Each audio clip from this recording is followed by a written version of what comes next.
Most creative people start businesses to work on the thing that they love, creative projects. But the bigger the business gets, the more that they get pulled into things like admin, accounting, spreadsheets, aka the boring stuff.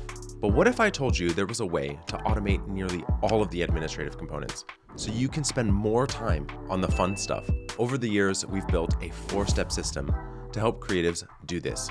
So today I'll explain how it works and how you can start using it today.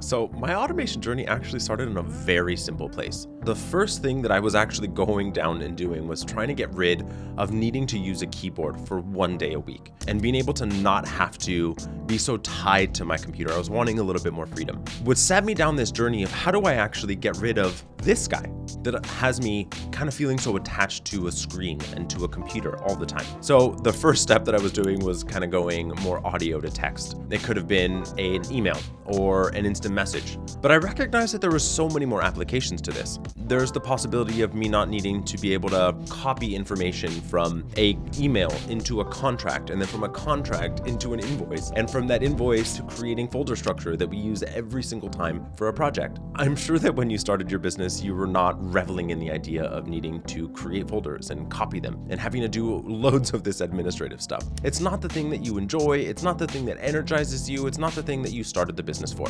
The other thing that I recognized in this journey for me was that automation for automation's sake was actually not useful. When I actually looked at how to create more accuracy within what we were doing is what allowed for me to be able to see what was truly potential for automation. The first thing though that I want you to do is just when you pick up this guy, I want you to write down what was the need. What were you moving from one place to another? More often than not, it's going to be the Command C, Command V, or copy paste. What was it that you did when you were doing that particular action?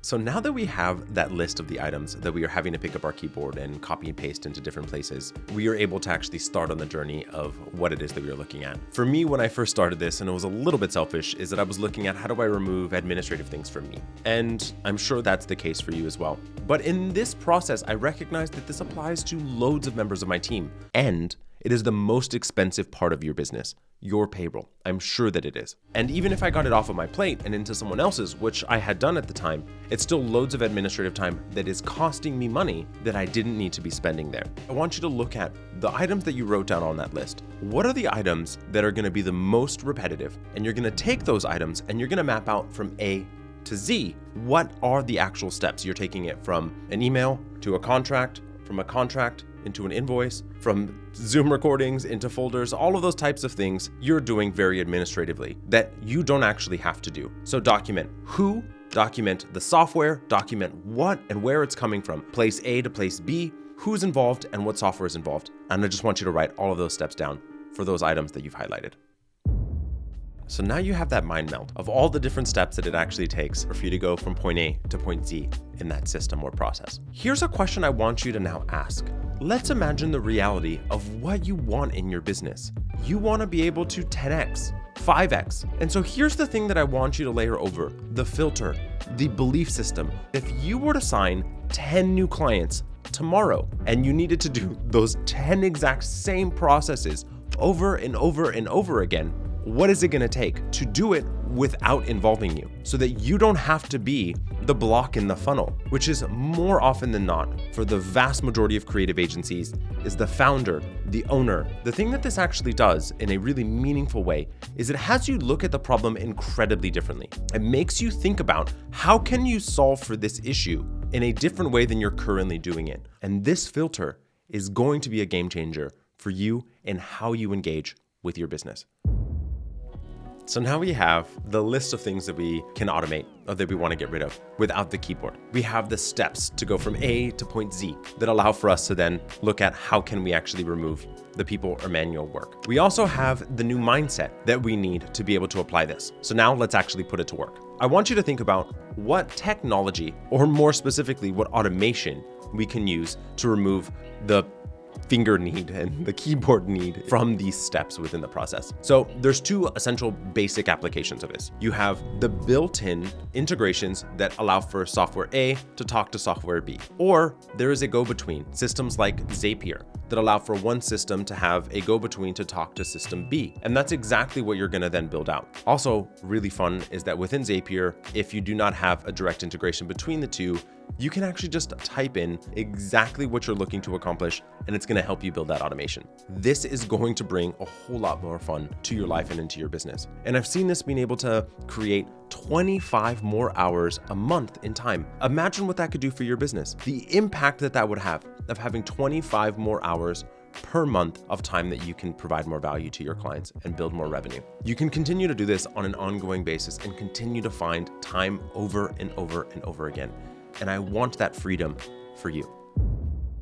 All right, so here's a real life example of this playing out for an agency. This particular woman, she was in a place where was feeling quite strapped. There was no time, was working an incredible amount of hours and was getting quite stressed out, especially because the business was growing at an incredibly fast rate and things were becoming problematic. They were not able to get the work done in the time frame needed, was feeling like they were never going to be able to get out of it, was in a place where they didn't want to spend the money to bring on this additional person to take over what felt like really non-valuable work. And so they were utilizing their project management tool, Monday.com. They were utilizing spreadsheets. They were utilizing email. They had information in 12 different places that they needed to cross-reference on an ongoing basis to do one simple thing, which was create a new project when being sold and manage the contractors for this specific project. And as they were continuing to grow, it became more and more problematic. So there was producers directly on the job, but she wanted to be the person to make sure that the expenses matched the budget and still needed to have some involvement. So what we ended up doing was actually creating an automation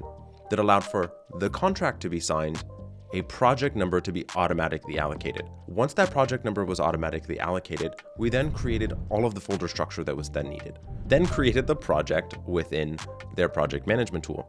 From there, what needed to be done was, as we hired and found the right contractors for that specific production, we needed to hire them and send contracts out to them as well. So the producer on the project and the coordinator on the project would fill out a simple Google form: what project number, who the contractor was, what the responsibilities were, the date of production, the show up time, all of those pieces of information that needed to be in the contract, and actually just be able to take it from that form to an email that all she needed to do was click approve. Once approved, it took every single one of those pieces of information, dropped it into a contract template, sent it automatically out to the contractor. And so ultimately the result was that they saved, at a bare minimum, 8 hours a week of time of just base contract management. And it was just an incredible amount of relief of removing the most boring part of her job. And this can be true for you as well. So now you know how to start automating the boring processes in your creative work, and you'll be able to take on more clients. But in order to get more clients, you also need more leads. So check out this video right here where I explain the 4 steps you need to take to be able to generate 500 leads